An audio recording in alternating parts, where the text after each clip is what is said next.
Oke teman-teman, ini adalah motor X-Red yang tergolong masih baru ya.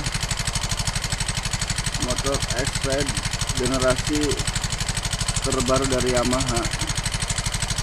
Mungkin karena kurang perawatan atau bagaimana suaranya seperti ini ya guys.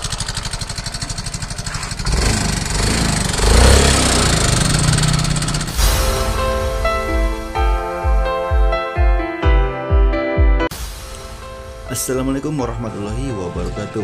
Apa kabar teman-teman semua? Semoga kalian selalu dalam keadaan sehat walafiat. Kali ini kita akan menangani sebuah sepeda motor, sebuah permasalahan sepeda motor yang mengalami kendala pada suaranya yang terlalu kasar. Suara kasar yang ditimbulkan pada bagian head cylinder itu biasanya terjadi karena setelan klep yang terlalu kendor, ataupun juga bagian rantai keteng atau tensioner keteng yang sudah mengalami keausan. Oke, sebelumnya kita lakukan pengecekan step by stepnya ya.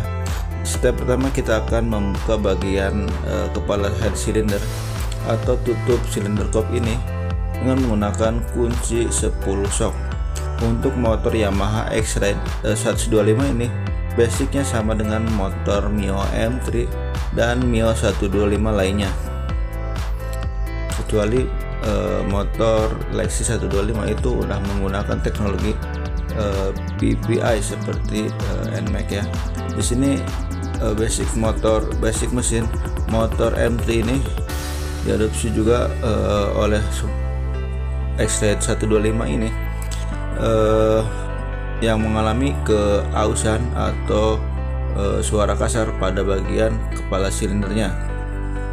Oke, yang pertama terlihat bahwa rantai keteng ini sangat kendor. Terlihat jelas bahwa rantai keteng ini sangat kendor. Dengan kita menggoyang-goyangkannya saja sudah terlihat ya. Nah, itu udah bisa dipastikan bahwa tensioner keteng atau tonjokan keteng ini mengalami kurang tekanan ya, kurang nonjok ya dari atas ke bawahnya. Nah, terlihat bahwa sudah tensioner keteng ini atau tonjokan keteng ini sudah mengalami modifikasi ya, istilahnya modifikasi atau perubahan atau diakalin ya, bahasa bengkelnya itu diakali menggunakan baut 10. Mungkin karena baut 10-nya kurang panjang atau memang kondisi rantai ketengnya yang sudah mulur atau memanjang sehingga tonjokan keteng ini tidak bisa tetap menekan sesuai dengan kebutuhan ya dan ketegangan daripada rantai keteng ini.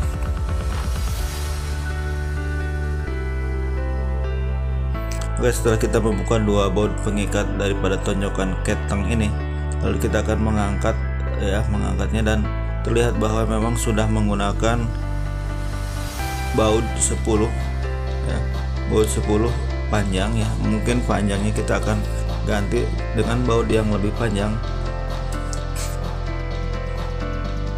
Sementara kita tidak menggantinya terlebih dahulu ya, karena alasannya apa? Karena jika kita ganti tonjokan keteng dengan yang baru, belum tentu rantai keteng itu bisa kencang sesuai dengan kebutuhan ya. Barangkali memang rantai keteng itu sudah aus ya, sehingga untuk menggunakan tonjokan keteng baru sekalipun itu tidak terkejar ya untuk ketegangan rantai ketengnya. Nah, kita akan menggunakan baut yang lebih panjang saja seperti ini. Lalu kita akan menyesuaikan dan memotongnya sesuai dengan kebutuhan daripada mesin ini.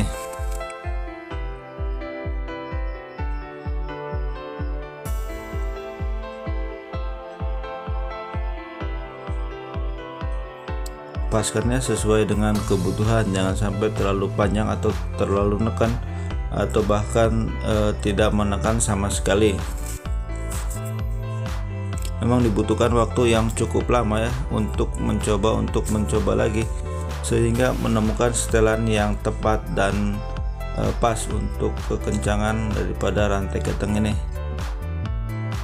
Oke, mungkin kita akan memotongnya dan merubahnya menggunakan di ujung baut ini kita menggunakan min ya, dibikin min supaya bisa digerak-gerakan seperti ini ya. Nah, ini udah dipotong posisinya, jadi di ujungnya itu menggunakan min ya supaya bisa diputar-putar. Nah, itu ada mur pengikat itu agar posisi setelah pas itu bisa dikunci ya di situ ya. Jadi mur ini adalah mur pengunci. Nah, terlihat bahwa kita bisa menggerak-gerakannya, naik turunkannya ya, menaik turunkan daripada setelan ini.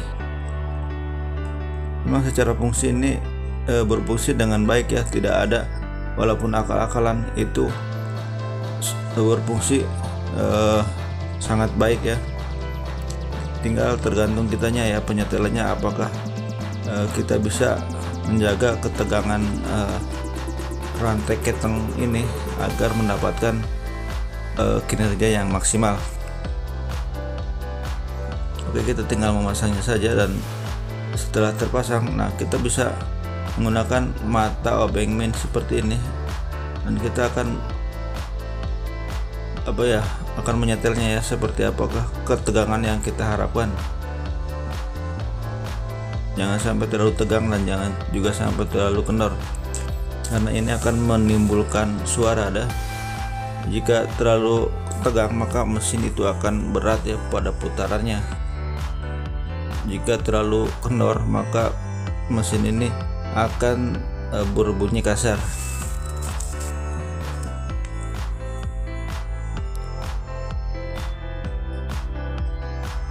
Dan setelah pengecekan daripada rantai ketengnya dan tonjokan keteng, maka kita akan bergeser kepada pengecekan daripada pelatuk klep ini.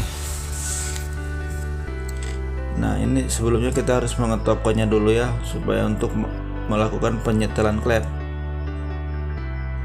pada klep in dan klep X, maka kita akan mengetopkannya dulu supaya keadaan kedua klep ini tidak sedang bekerja, tidak sedang menekan ya.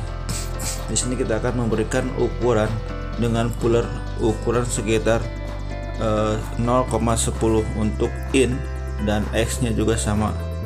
Hanya saja X nya itu bisa lebih renggang sedikit ya, atau lebih longgar sedikit. Oke teman, di sini terlihat bahwa klep X itu sangat longgar ya, dan rollernya juga sudah macet. Nah, beda dengan klep yang in-nya ya. Nah, di sini sangatlah rusak ya untuk bagian klep atau pelatuk klep bagian X, dan jaraknya juga sangat longgar. Kemungkinan ini tidak bisa sembuh atau tidak bisa selesai hanya dengan penyetelan klep dan penyetelan pada rantai ketengnya saja. Nah, jika kita melihat kenyataan seperti ini ya, udah bisa dipastikan bukan hanya satu komponen yang mengalami keausan atau yang harus diganti. Ketika kita melihat dan membuktikan terhadap pengecekan ini, bisa dipastikan bahwa sehernya pun pasti kena, boringnya pun pasti baretnya. Jadi kita hanya berusaha untuk melakukan step-step sesuai dengan SOP atau prosedural ya. Pertama kita penyetelan klep ya, pengecekan keteng. Sebelum kita melakukan pergantian, apakah ada perubahan dari apa yang kita lakukan ya. Jika memang tidak ada, maka mau nggak mau harus ada komponen yang diganti. Nah, ini untuk estimasi pergantian ini adalah yang pertama, mungkin kita pergantian pelatuk ya, pelatuk klep X udah pasti ya, tetapi bila klep I nya juga diganti juga lebih baik ya. Lalu kita pasti akan mengganti noken asnya. Noken as sudah bisa dipastikan mengalami keausan karena ketukan daripada klep X ini sangatlah jauh ya, sehingga dengan ketukan yang lebih jauh maka akan mengalami keausan yang berlebih, dan suara pun terdengar di bagian boring sehernya ya. Biasanya itu udah pasti baret. Kalau udah baret udah pasti menimbulkan suara ya, walaupun tidak ngebul. Untuk motor-motor diasil silinder ini emang terkenal bahasanya itu adalah pampir ya. Jadi oli itu habis tanpa ada gejala, tanpa terlihat asap putih, tahu-tahu oli motor ini habis ya. Sehingga jika udah seperti ini, maka mau nggak mau kita harus ganti boring paket boring block seher dan noken as, lalu pelatuknya. Dijamin pasti motor Anda akan sehat kembali dan suaranya pun akan halus kembali. Nah, ini adalah penyetelan klep menggunakan puller ya. Kita menggunakan puller karena memang udah ada ukurannya dari pabrikan ya, menggunakan puller, dan udah pasti ya. Bila kita berikan puller 0,10, pasti di situ dapatnya 0,10 ya. Beda halnya dengan jika kita menggunakan pilling, maka pilling kita pasti akan berubah sesuai dengan mood kita ya. Ketika kita sedang bagus, pasti pillingnya juga tepat. Jika kita sedang banyak masalah atau bagaimana, pasti pikiran akan kacau dan pilling akan berubah, melesetnya lebih jauh. Oke.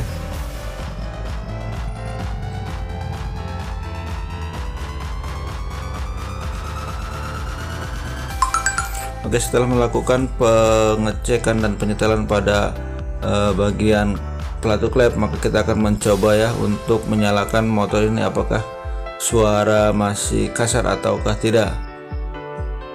Tetapi jika melihat keadaan seperti ini, udah dipastikan bahwa motornya tetap masih bersuara kasar ya. Mungkin jika masih bersuara kasar, kita akan melakukan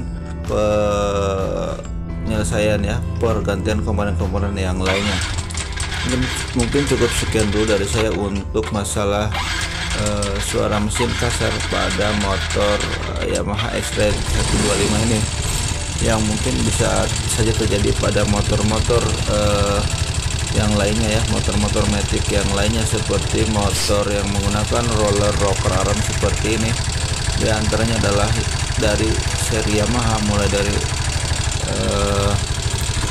maticnya yaitu adalah Mio J, Mio GT, dan sampai sekarang teknologinya udah menggunakan pelatuk roller rocker arm ini. Dan ini kita akan menggantinya saja ya untuk bagian pelatuk klep, noken as, dan mungkin nanti akan ganti boringnya sekalian, karena memang tidak selesai cukup sampai di sini saja pekerjaannya. Oke, cukup sekian dari saya, semoga bermanfaat ya. Jangan lupa support dan dukungannya untuk pengembangan channel ini. Semoga channel ini selalu memberi manfaat untuk kita semua ya. Wassalamualaikum warahmatullahi wabarakatuh.